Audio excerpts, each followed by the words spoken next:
Week one is in the books. Hello, everybody. Welcome to One Foot Down, a college fantasy football podcast. I'm your host, Chris, and with me, as always, is my co-host, Mike Haas. We hit pretty good last week with our plays and fades. We're hoping to do the same this week for week two. Mike, let's get it popping. Welcome, football fanatics, to the One Foot Down podcast of the Fantasy and Frames Network. Your gridiron guides, Chris and Mike, are geared up to lead you through the thrilling world of college fantasy football. Whether we're diving into Power 5 giants or uncovering hidden gems, brace yourselves for expert insights, analysis, and daring predictions. Stay in the game. Subscribe, rate, and review. This is your 2024 source for college fantasy football dominance. Let the fantasy frenzy begin.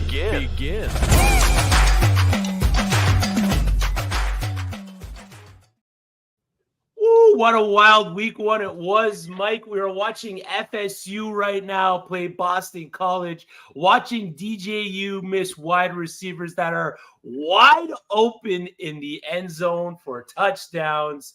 Brother, we saw some guys come out and make history like Ted McMillan and Ashton Jeanty with their fantasy weekends. We saw guys completely bust like Gavin Sawchuk and Jeremy Bernard and Ricky White, guys that we may have spent high amount of draft capital on that maybe just didn't produce in week one. But fear not, some of those high-end guys will find their ways for you as the season goes along. But before we talk about that, we're going to dive into week two and some of the plays and fades going into the week two of the college football season. Michael, how are you doing? How was your week one? And do you have any matchups that are going to come down to this FSU game? Yeah, I just turned that game on, like you had said there. FSU they stink. I think we're both in agreement that they're letting us down. And we know it's interesting watching some of the starting games this week of how scrappy some of these teams are early. Yeah, like, absolutely. And I had said to you, we know Boston College plays teams tough, may not come out on the winning end all the time, but they're going to be scrappy and play teams tough. Yep. There's a few teams like that, but I'm just surprised that FSU, we think, are usually the top dog on that scrappy play. And if they start this poorly, I don't know. I mean, they lost in week 0 against Georgia Tech, not doing good this week versus Boston College, not looking like an offense that could really move the ball downfield at all. We're watching DJU miss wide open targets. And it was something that I really noticed when I was diving into the Anthony Gold tape, breaking down the rookie prospects coming into the year and how much Anthony Gold got open and how much DJU completely just missed him or missed getting him the ball. And that's something that we've seen early, and it's something we've seen often with this FSU offense. I know there was talk about Brock Glenn being the better quarterback of the two in fall camp. How long, if you had to put an over-under on the weeks, on the amount of weeks until we see a QB change at FSU, what number would you give me? 2. 2 more weeks or 2 weeks in total? 2 weeks in total now that you just spoke. Like, I mean, when you can't go 0-3. That's provided they lose tonight. I mean, there's a lot of game left, but if they do that, I don't know. They might have to have a hook, which would be bad for DJU, right? I think he scrambled a little better and ran a little better where he was, and whether that comes together, but they're going to have a quick hook. Could be one of our first college quick hooks. Yeah, I mean, the coaching staff is going to be they're coaching for their job as well. So they're going to want to be with the expanded playoff. They do have a little bit of an outside chance starting 0-2. I mean, outside chance starting 0-2 FSU with their schedule. They really need to pull this one together against Boston College. If they don't win it, man, I could really see some change. They got Kromanowic there, the freshman who is also great at the position. Brock Glenn, who showed some juice in fall camp for FSU. It's not looking good if they start the year 0-2 with that week 0 loss to Georgia Tech. They're going to have 2 losses against unranked teams, Mike. Unranked teams, 2 losses against unranked teams. It's not going to spell good things for FSU, brother. Let's get into some of the top performers of week 1. We'll give you the running back, quarterback, wide receiver, and tight end. 4 players that finished at the top of their position. And no surprise here, Ashton Jeanty finished as the overall running back, 164.6 fantasy points, 267 rush yards, and 6 touchdowns. Absolutely broke college fantasy this past weekend. I have him on a roster, and I lost. Could you believe that, Mike? Can't believe it. I lost with Ashton Jeanty on my roster. What came to mind there as you were saying that, I'm going, are we talking about, I know we don't do NFL, but are we talking Alvin Kamara on Christmas? Or are we talking Ashton Jeanty? Yeah. The crazy thing is he can do it again. It's not like it's a fluke with Ashton Jeanty. He could very well do it again. Are you looking at my notes for the final question of the show, Chris? You know your final question is crazy predictions. Crazy, man. I didn't predict John McGlynn. Yeah, didn't predict 6, 267. I was gonna go 4 just for being crazy. Yeah, you got John McGlynn in the chat. 2-0 in week 1 of college football in my first year. Big thanks to Chris for all your help. Hey, anytime, John, man. We're gonna take those leagues by storm, brother. They don't know what's gonna hit them, man. QB of the week finished as the overall QB1 was my play of the week.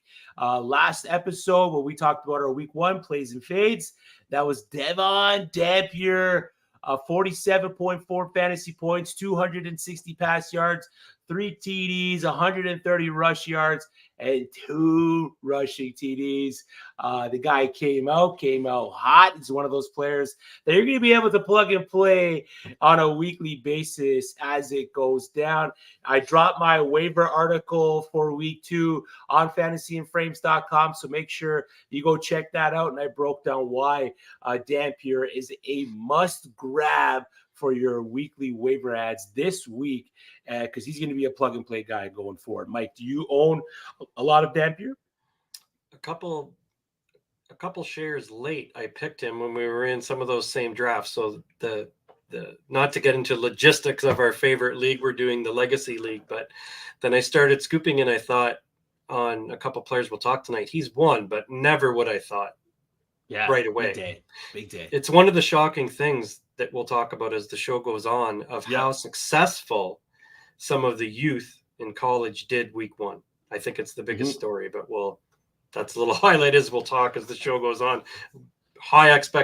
Exceeded expectations. Yeah, especially against a team like Arizona, who I projected him to have a good day. Didn't think he'd come out and be the overall QB1 on the week. But the day that he did have with New Mexico was terrific, man. And you cannot you can't get any better than that at the QB position, putting up 47.4 fantasy points. He's done it 2 weeks in a row. He did play week 0, so it's not a fluke. We've seen the continued production, albeit a small sample size with Dampier, but the sample size shows that the production is there or can be there for him going forward. The top wide receiver, again, as much as Ashton Jeanty was no surprise being the overall running back 1, Ted McMillan being the wide receiver 1 for Arizona in that game with Devon Dampier. 59.4 fantasy points, 10 receptions, 304 yards and 4 touchdowns. Excuse me? Probably could have had 5 touchdowns. You heard that right, Mike? 304 yards and 4 touchdowns. Some guys don't even get that in their career, and this guy's got it in 1 game. Is he to you the wide receiver 1 in next year's draft. Like, I mean, that's awesome. I mean, I only have one share. Awesome is definitely the word I would use. And I only have one share. And I have somebody trying to trade. If he's watching the show, that's great. I have somebody wanting him from me in one league, right? And I'm like, I only have one share. Yeah. Ransom. I think what separates him is realizing how, what we all want in that alpha receiver, tall, lean, but can also get up there, can also reach, can also do the boundary. Like, there's really no weak spot. And it's interesting. We all found, like, is he even getting better? Like, is this going to provide us with something? We knew he was good last year. Like, we was production alone, but if he can actually improve, would be amazing. So I see him as, yes, a high. Obviously, I do, as in our for next year's draft. We have a couple good guys behind him, but his height and doing everything on the chart you need to do. Yeah, absolutely. I agree with you. Absolute just point production stud so far. Between the 3 guys that we've mentioned, that's over 150 fantasy points just between 3 guys on the week. Ridiculous. And if you got the Ted McMillan discount near the start of the season with all the injury news and he kind of slipped, if you got that Ted McMillan discount, you are just giving yourself the Barry Horowitz right now and patting yourself on the back. Now, the top producing tight end on the week, Brant Kuithe, 26.9 fantasy points, 4 receptions, 69 yards, 3 touchdowns. That's a Travis Kelce stat line if I've ever seen one. So those are our big performers on the week. We'll touch on some of the waiver ads we think you should be targeting heading into week 2. Of course, we mentioned Devon Dampier has to be at the top of your list just based on the production that he's put out in the 2 games that he's played. Mike, do you have a waiver QB that you maybe want to touch on? Whether knowing they're down there or not, it seems to be we're repeating a few of the same names on QB that we have. Whether everybody has Ethan Vasco for Coastal Carolina, Vasco. He's going to share a little bit of time, but yet he also came through rushing in that game, like prove that he's dual threat as well. We're talking about another QB I won't give away, but another QB that everyone we weren't sure of was also South Alabama, Gio Lopez, and he shouldn't be on weight, but yet he might be. Depends, because a lot of these youthful quarterbacks showed immediately for us, I think, surprised both of us. If I can speak for us, that we thought they might take a little bit, a few weeks to go, but I think they hit right away. Yeah, of course, there's my boy as well. Brendan Sorsby had a great day. Our boy. Like QB 12 finished, 35.82 fantasy points. As he was putting them up, I was just rubbing my hands together. On my bench. Like, I mean, so that's what's going to happen. Like, it's been one of the biggest points through the winter season of drafting that you talked about. You scout really well and watch film, and then we'll often chit chat. And a number of them, you miss a couple, but a number have hit, and several we've talked about you watch have hit. We just didn't think they'd hit this soon. Yeah. You think you'll get into the year a bit, right? But they hit right away in week 1. So I think I'm in a little shock that they hit so well, so many, like, this early. So, I mean, couple weeks in, again, small sample size. A lot of these better schools are facing FCS teams, so the competition or level of competition might not be there in some of these games. So there is a little bit of take it with a grain of salt with some of these outputs. But I mean, Ted McMillan, there's a possibility that you see that on a weekly basis. Devon Dampier, there's a possibility that you see that on a weekly basis. Gio Lopez, possibility that you see that production on a weekly basis. These are guys that are great on the ground, utilize their feet, but also efficient through the air. And that's the kind of situation that you want out of your fantasy producing quarterbacks. That's that's going to give you that extra layer of production that just the pocket producers can't give you, or just a Russian quarterback can't give you. Some other honorable mentions for the waiver: San Jose State running back Floyd Chalk, 18 carries, 87 yards, 2 touchdowns, only had the 1 reception. A wide receiver out of Colorado, Jimmy Horn Jr., only owned in 27% of leagues, 7 receptions, 198 yards, and 1 touchdown for Colorado against NDSU. So he should be a guy that is rostered in your leagues this week. And Jalen Conyers, he was lined up a lot outside of being an inline tight end, used out wide, used in the slot quite a bit. So if he's on your waivers, he might be a guy that you considered if you're looking to fill a role. Gator J, my boy, if DJU is the answer, please change the question. Oh man, it is not looking good. It is not looking good at all. I really thought after his improvement last year, I think we all did. Mm-hmm. And we knew, yes, you're going to tough schedule, but we both thought you're going to a better defense, better than the coaching, everything. Yeah.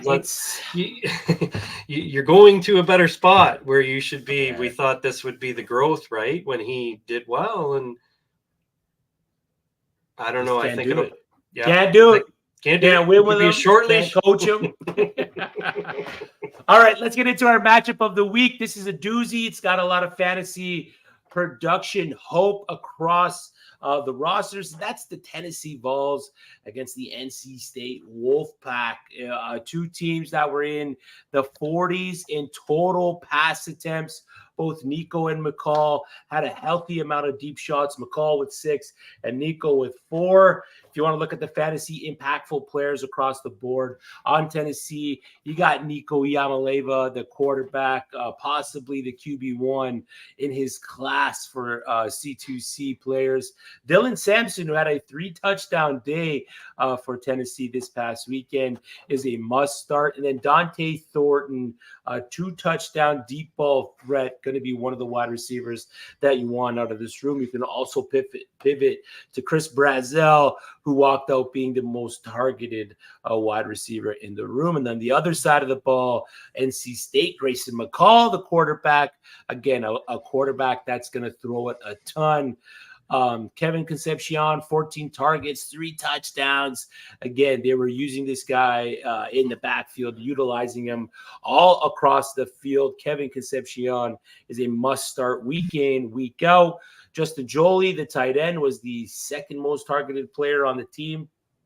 And then Jordan Waters, 20 carries, 2 touchdowns.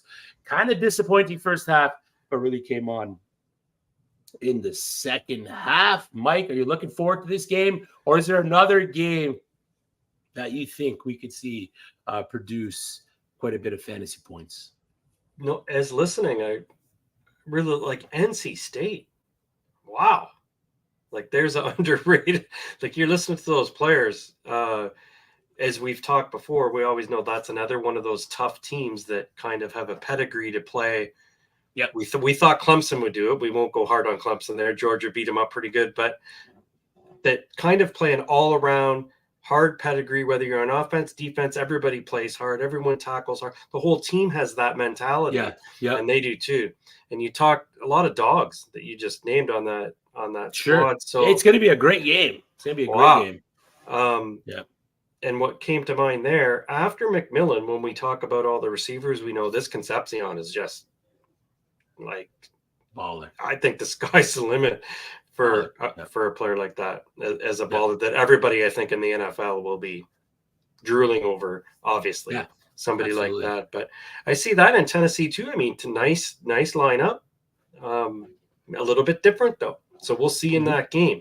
Ballers like NC State and Virginia Tech and these teams that have that. Tennessee sometimes, are they more finesse or not? Are they tough enough or not? That's where I don't know. I watched, that from that SEC at times, but maybe not.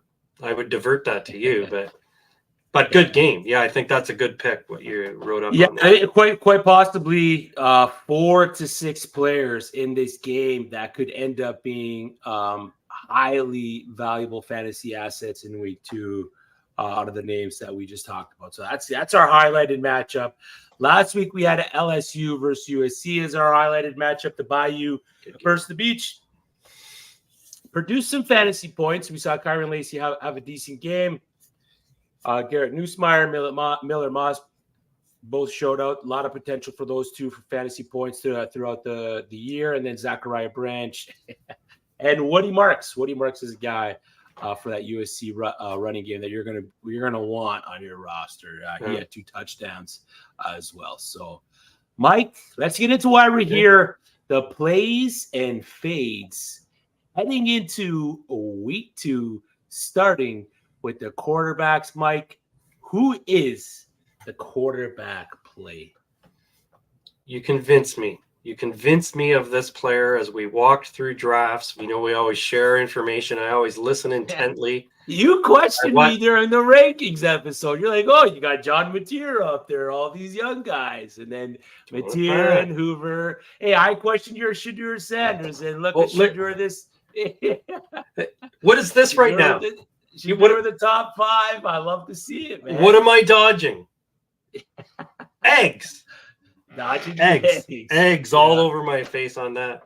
Like, so if we backtrack on that a little bit, so we know that I'm a Cam Ward fan and he's replacing Cam Ward shoes, which is not easy. And a lot of the times, like, I'll be the first to admit, like, within college, we have so much to watch and try to watch proper film and games and history and watch them live if we can, and different start times to see a real game, to get to get enough knowledge and eye test as to what we're looking at. So I didn't have a whole lot early on John Mateer, but obviously now with numbers, as we want in fantasy, that's one part of it. The second part of it is what you and I, we want numbers.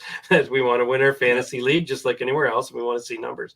So he only being rostered in 50% of leagues, you want to get on him as a play, and having 5 touchdowns and rushing the ball a couple times, and you rush it for 25 yards a carry twice and score, on the ground too. We know it's weaker competition. You said this earlier in the show, but yet, sometimes take advantage of that momentum, because if you're going to get in there on the wire and he's not picked, you got to jump. If you miss an opportunity, you're going to kick yourself later on. And you want that momentum. And if obviously you can see the dual threat, we've talked about that. So that's why I thought if you can build upon that, maybe you're not going to reach 6 TDs, but if you can get the 4 in the next week, pick them up, a little bit tougher competition. You still want to do that now as you're looking at the schedule moving forward. You don't want to wait. So it's like anything on the waiver wire. When you wait, you get disappointed. And somebody like on John Mateer with some good offensive team, good play calling that's consistent from last year. And so if you're in that and you're in that frame of mind and he can come in and fill the shoes, you got to jump on it. Yeah. But my suggestion is, to play. Don't wait. Play some of the hot hands that aren't going up too high in competition. Texas Tech provides a little bit more stiff, yes, but not insurmountable is what I wrote down. And being at home is also key. So if they were on the road going somewhere in that, I was going to kind of, you had mentioned Sorsby, and I'm looking at the list I found, but struggling a little bit with that list. When you see all of the matchups, it's easier said than done on plays and fades, right, Chris? Like you're trying to find, right? So I figured go at home, go with the hot hand, go in a tough place to play, going out west, stuff like that. Just take that small risk on somebody with 6 touchdowns.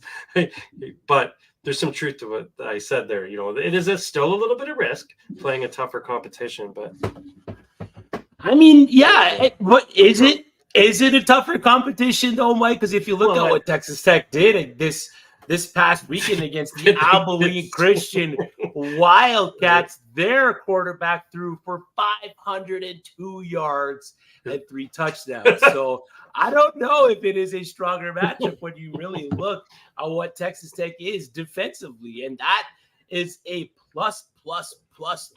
I cannot put enough pluses on the end of this matchup for John Mateer as he enters into week 2.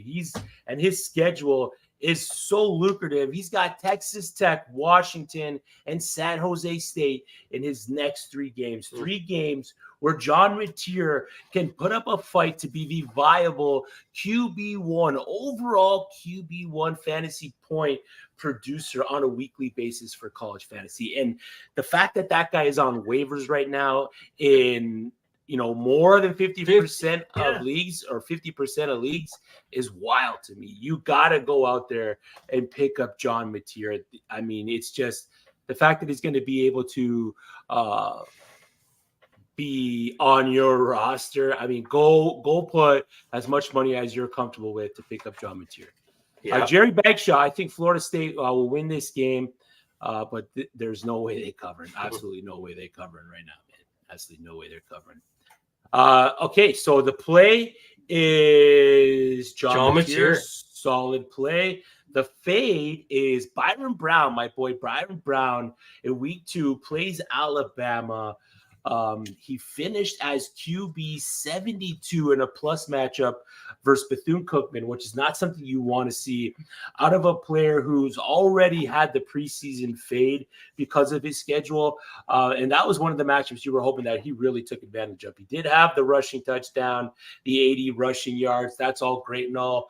But the sit for me, or the fade for me, for Brown comes from the matchup against Alabama, a team who just played Western Kentucky and kept both of their quarterbacks under 100 yards passing. TJ Finley, Mike, had 30 plus 30 attempts and was held to like 97 passing yards. So the fact that Brown didn't look great against Bethune-Cookman, he had some passes that could have been turnovers, very well could have been turnovers, especially on the deep ball, just not stretching the field.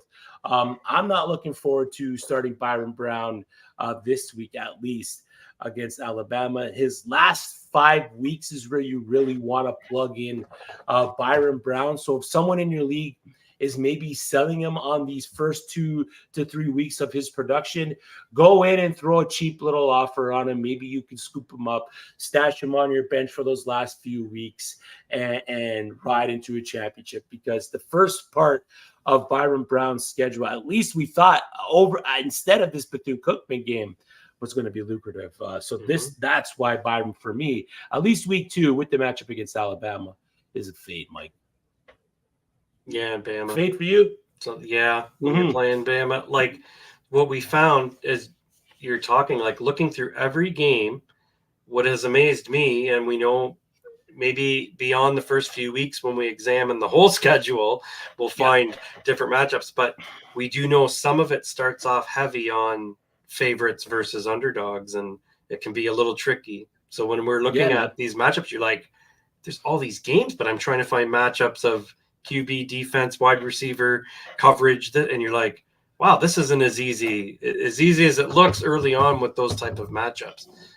So hopefully we'll get consistency once we get into the season, 3-4 weeks, and see some consistency in picks. So yeah, because a player like Byron Brown, you most likely spend a first round draft pick in 2 QB leagues, Superflex leagues. So you want the production, and seeing him come out, start week 1 in a plus matchup and finish as QB 72 is not great. Now he's walking into a team like Alabama, who's stout defensively, another matchup where he's not going to be putting up fantasy points.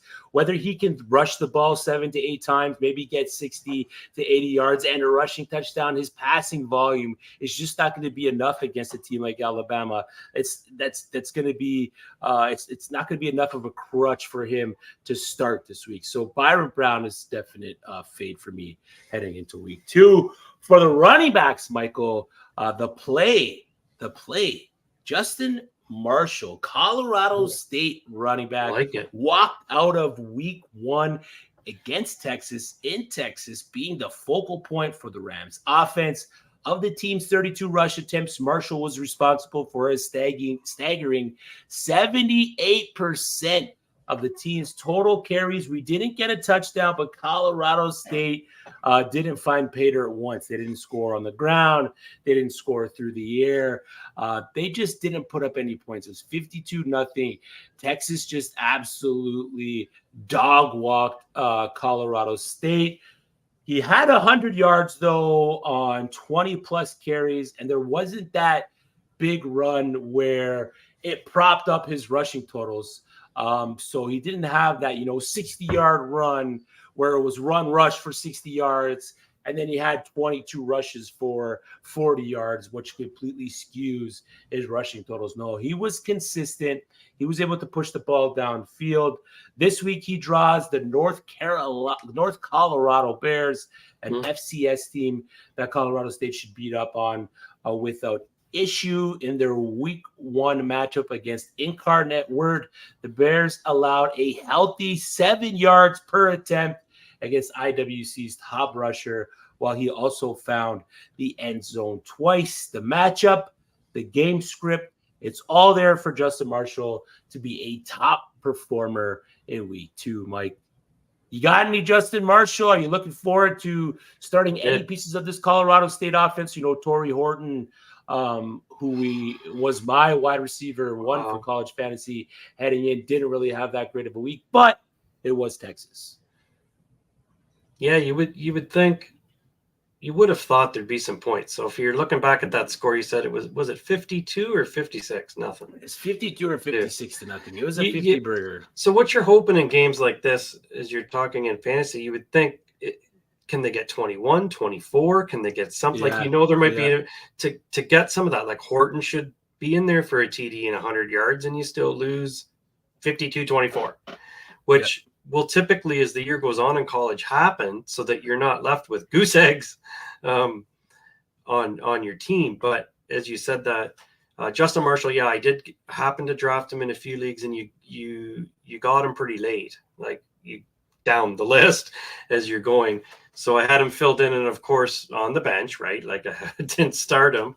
So we'll see how things go, like for replacements of some guys that haven't done well and you have to replace them, or injuries. I think of certain, Touchdown Boston College. Thomas Castellanos, little rollout pass to Kyle Robichaud there. So 21-6 for Boston College up on Florida State. How many? 21. I think Tennessee matchup against NC State will actually be a nice one. I believe they win by double digits. Yeah. It's poised to be a shootout. It's gonna depend, like I said, on whose will. Sometimes on the defensive ball, on how they all play. I'm not saying scheme on a few college teams, but there's a few teams that can scrap it out. We talk Indiana, Illinois, this and that. They may not on paper or measurables measure up against, but historically they play many teams and top teams tough, but lose. But that might not be great for fantasy at times. It's hard to predict which games, of those teams. Agreed. NC State's one, like they're a tricky get. Agreed. All right, Mike. The QB play is Justin Marshall out of Colorado State, expecting a big day against Northern Colorado. Who do you got as the fade, brother? I can see that picture, man. It's not one that I like. It's awful, eh? I'm looking, like I said, so you analyze and you go through all the matchups and you look at the numbers, and I don't know what we're going to do with a couple of these backfields. We mentioned several weeks ago, a long time ago, we mentioned Penn State with both backs, and we mentioned Ohio State with both backs, who are all top 20 backs. And we're like, what do we do with these rooms? We don't know what to do with these rooms. And Henderson, I don't know what to do with them now. Like, it was weak competition. Was it a one-off? Was it somebody next? I don't know. I mean, same. Again, I know I'm going to Penn State as well, but the same thing happened there. I tried to decide between those two teams as to who put in there. And they're all great backs that will go on and have great careers probably at the next level. But for fantasy, it's kind of a tough thing to play when we're talking these guys that are going to get double the carries in weaker competition and lower schools against weaker competition. So Henderson, like, I'm not sure, 8 carries and 65 yards, and Judkins 13 carries. I mean, they're fairly close. They're blowing a team out a bit, but you have this whole wide receiver cast and Jeremiah Smith, who looks like the next coming of I don't know who, and then yet behind him. So I think sometimes question marks on how is that offense going to play out. Dig in a little bit onto how that offense will play out. That's hard for us to know. We can't jump in anyone's head. We can look at how many plays they're calling, run versus pass versus people, and trying to feed everybody. So I just don't feel confident. The reason I just don't feel confident to put Henderson in if you have other options as RB1s. So if you have some other options, maybe it's best to wait a bit. Like, what? Just wait again for consistency. I keep saying that, but I think they'll give Quinshon Judkins what they brought in and taking that, bringing him in through the portal. I do think they see him a little more as 1A, which I can't even believe it, but a little bit more. And Henderson, maybe he's okay. He went back. He wants to win it all, whatever that's worth for them in college. It's worth a lot. Yep. Maybe just wait and see how it's going to play out a bit, because it's not enough volume to like warrant right now. Almost you could name either of them when we were reading all these backs that'll score much more on lower, some of the lower teams playing higher scoring games. Yeah. Difficult too. Yeah, it's going to be tough to determine which running back out of the Ohio State running back room to start on a weekly basis without one of them suffering any kind of injury or missing any kind of time due to anything else.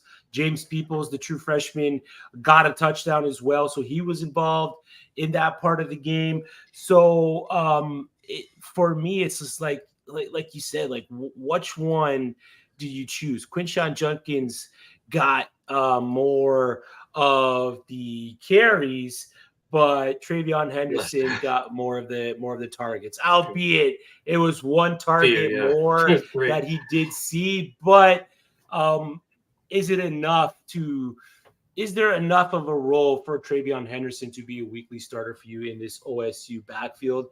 And right now it's looking like no, but they were up big. They're up big. They were up big against Akron. They started bringing in some other guys, and we saw a little bit more of Peoples than maybe we would have if it was a closer game, right? So, I don't hate the pick of fading TreVeyon Henderson. It just sucks because of the player that he is, right? So, right. But I get it, man. Good luck picking that backfield. And same with Penn State. We put that as a B that I struggled with. Like, they're doing the same thing there. So I don't know. These answers, I think, will come to us in a couple weeks. Yeah, the rules will get a little bit more clear. The schemes, what the teams want to do once they get into better competition. We're really going to figure out what's what in these roles. Okay, that's the running backs. We are playing Justin Marshall and fading TreVeyon Henderson in week 2. We're going to move to the wide receivers. And Mike, you got a doozy for us under the radar flyer heading into week 2, man. Who's the wide receiver play, brother? You told me I had to go beyond on this whole, like how deep is this wide receiver thing? Like 55? Well, we could say play Ted McMillan and look like geniuses every week. Well, as I got thinking about it, I almost wanted to put the quarterback in here too. So I go back to Illinois. I must be a closet Illinois fan, because Altmaier does what we've seen it in him.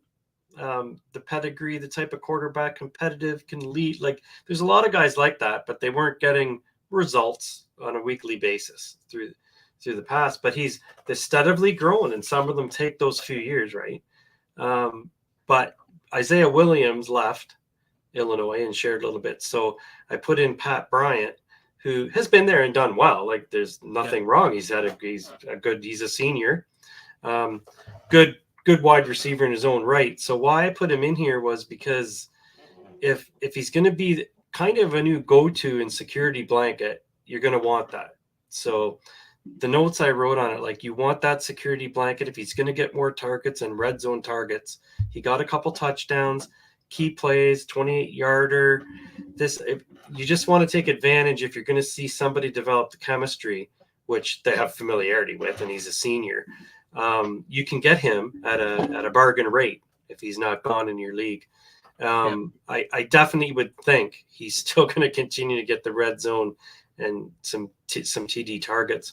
The rest of the offense, there's some nice pieces, but maybe not that experienced piece that will get those targets. So 5 for 63 minutes with the 2 TDs. So I think he can improve, upon that. And I think playing Kansas, nice game. So what I tried to do with some of my picks is what you said before, pick some of the games to test yourself a bit. It sounds crazy, but don't go the total lopsided matches all the time. You just talk with Henderson. You may burn yourself thinking he's going to blow them away and get all the touchdowns like Gianti.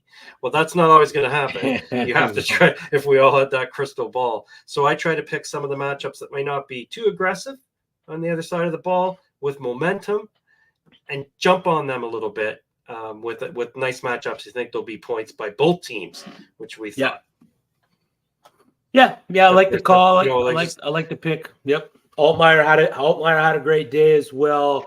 Bryant was the go-to wide receiver, tied with targets with Zachary Franklin, the transfer from Ole Miss. So I mean, I'll put Pat Bryant in there this week if I'm fading Isaiah Bond, your boy, which is my fade of the week. He's going up against Michigan. And when you look at the game last week against Fresno State, yes, Jalen Moss had a good day against the Michigan pass coverage, seeing 11 targets in that game for Fresno State. And Bond was the most targeted wide receiver for the Longhorns. But it's the lack of Bond being involved in the deep ball passing attack, which has me as a fade this week in that Texas-Michigan game. And if you look at where Jalen Moss made a lot of his money against Michigan in that week 1 game, 35% of his targets came above that 20-yard mark. With the deeper connection of 51 of his 90-plus yards were for passes above 20-plus yards. Michigan, quite frankly, just locked up the middle and intermediate parts of the field. And if that's where Isaiah Bond's going to see a lot of his target production, I'm not projecting a good day for him. If it's Matthew Golden or Ryan Wingo that end up being the deep ball attack for Texas, I could see them having a better day. But for the most part, I'm not expecting Isaiah Bond to come in and put up a week like he had this week. He was the go-to guy for Texas. He did catch the touchdown, but this week against Michigan, I'm just not liking the matchup.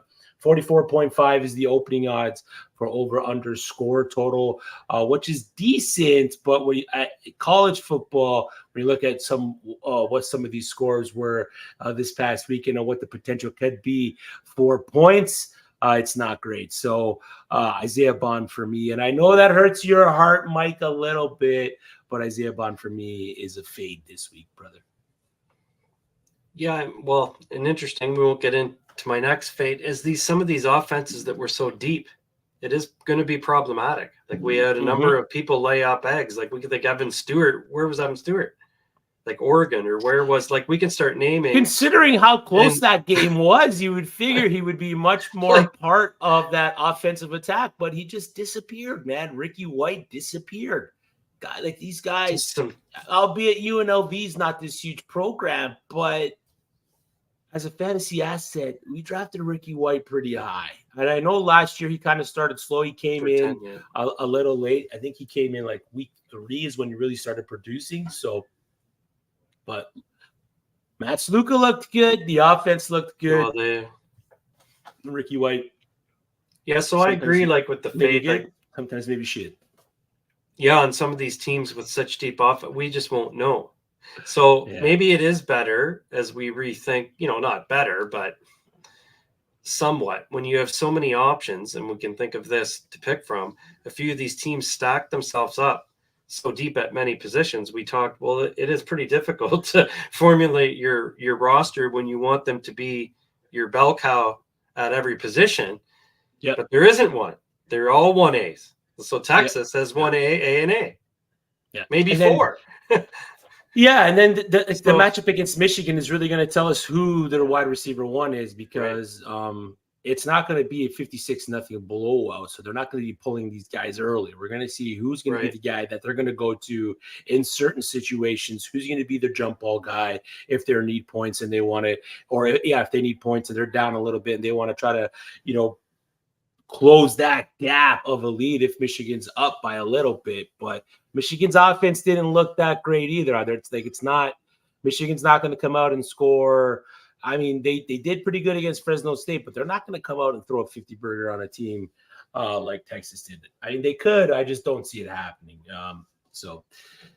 Play Pat Bryant, fade this week, Isaiah Bond from Texas. Moving on to the tight end play and fades for week 2. The play, Mason Taylor out of LSU walked out of Sunday's game against USC, 2nd in targets, which is a plus on this offense.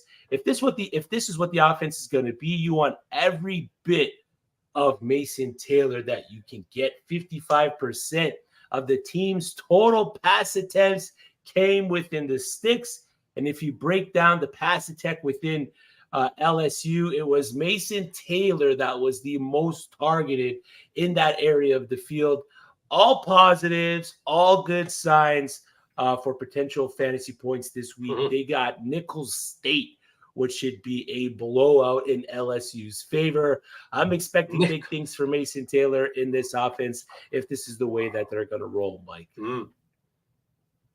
Yeah, as you were talking when we just talked the last players, what came to mind as we talked Texas. I know we don't mean to be negative we're not trying to be negative on certain teams, but as we talk Texas and how deep they are, USC and LSU also looked very deep last night. That game started slow, but wow, both teams, very good game, excellent game. I enjoyed it. Second half, enjoyed it a lot. So we're seeing guys, Aaron Anderson versus Jacoby Lane versus Robinson both teams ended up being way more deep than you would originally want to chart out for fantasy, and their numbers, not that much to go on from the year before. So now what if they reach the potential, like a guy like Aaron Anderson, and a guy like Xavier Thomas, they looked great. And then a guy like Mason Taylor looks awesome. So it could be pretty complicated with some of these teams that are that talented, that are bearing some fruit from some of the portal and their players that they've had. But Mason Taylor, so back to him. But that's just what I'm saying. So there's some teams to be careful that they look very good. Both teams look very good and very deep at the position for fantasy. Mason Taylor looks awesome. I thought he looks like Trey McBride, second coming of Trey McBride. He was he had a great game, great outing. That's what you love to see out of tight end. So you're playing him this week against Nicholls State, Mike.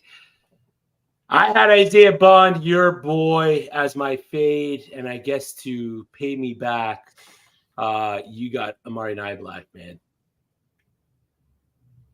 I think I own more shares of Amari Niblack. I have, I'll pat myself on the back having Colston Loveland with him a lot, and always would get Niblack thinking, wow, I'm set up. Wow, now I don't know. So part of it is my own disappointment and picking, but it could change, as we know, week to week. But listed as co-starter at the tight end position is not where it looked like we were going when we talked transfer portal and all of his potential and where he was headed. I think we both agreed his route running is awesome. That was something that highlighted to put him up so high on his route running and being open constantly. And in Alabama with Milroe, who were we didn't know, the throwing wasn't that great from Jalen last year and getting the ball out of his hands. So we thought that was one major positive from that offense. So I was just a little disappointed, a little bummed out that one target for 7 yards is not what we're looking for. So you better fade until you know production would be good. So be patient on some of internet jumping getting Mike. On them. So You're cutting in and out of there, Mike. Oh, I went in and out. Yeah, you're good now. The internet monster got you, brother. But yeah, I mean, as a whole, I'm pretty sure the same reasons why you're sitting Niblack, same reasons why I'm sitting Isaiah Bond, and just the fact that we don't know what his role is going to be in that Texas offense. So not great. Not great at all. Yeah. So we are playing Mason Taylor and fading Amari Niblack heading into week 2. Those are our plays and fades for the college fantasy football week 2 season. Make sure you head over to fantasyinframes.com to check out the waiver wire article that dropped, getting you ready for the first cycle of waiver ads that are either going to roll in your leagues tomorrow or Wednesday. We appreciate each and every person that's tuned in, like the stream, or subscribe to the channel. If you have a question, a lineup question, trade question, anything along the lines for college fantasy football, drop by the stream, drop it in the chat. Head over to Twitter and follow Mike at FFMikeH or myself at FFChrisB, and we will help you the best we can, get you ready for your week. Mike, give me a bold prediction for week 2, man. I just thought of one as we were talking before. I wanted to make one point, which we made with the quarterbacks. The wide receiver freshman. What is going on with the wide receiver freshman on Ryan Williams and Jeremiah Smith and even Humphreys for Georgia? They kept coming up. Anyway, that was one of the big, which is awesome to have. So I changed my little risk there thinking, do you think this week Jeremiah Smith and Ryan Williams can double down again? Can they repeat what they did in the end zone a couple times again? Hey, I wouldn't be shocked when we talking the matchups that I'm going to go on those wide receiver freshmen and say that they're getting 100 yards. They're getting in the end zone each. They may get a second one each. We'll see where it goes. I agree with that. Jeremiah Smith walked into OSU and instantly became the best wide receiver in that room. So I could see a situation where he ends up with two plus touchdowns. Absolutely. Ryan Williams is just a demon when it comes to stretching the field. So again, against USF, definitely a situation where Ryan Williams goes off. We saw Reese Vanderzee from Iowa have a decent game as well with 2 touchdowns. There has been a good amount of true freshmen that have come in and really taken the NCAA by storm. Cider Gaines, who almost put up 30 points at Boise State. Wayshawn Parker at Washington State. Isaac Keon Brown at Louisville. Nate Frazier had a good day at Georgia, but that could have been because Trevor Etienne is served his suspension for Georgia. We also saw Taylor Tatum come in and have a good day. Gavin Sawchuk did not have a good day, but we did see some juice coming out of that backfield. So great call. Great episode, Mike. Week 2 is here. FSU is currently losing 21-6 to Boston College. They're going to lose quite possibly a second game to an unranked team, but none of that really matters right now as we head into week 2. Let the people know they can find you, brother. You already said at FF Mike H on X. Or did I escape? You don't want to give out your phone number or your social security number? The phone number would be 1-800-SHAMROCK. There you go. We appreciate each and every one of you. For Mike, I can't talk today. Just the football overload. The football overload from this past long weekend. The fact that we're still watching it. We're heading into the NFL season, heading into week 2 of the college football season. It's just been the smile on my face hasn't left. I'm a happy guy. I'm a happy guy. It's Labor Day. We're watching FSU Boston College. That's it. Follow at Fantasy in Frames. We appreciate each and every one of you. We'll see you next week on One Foot Down.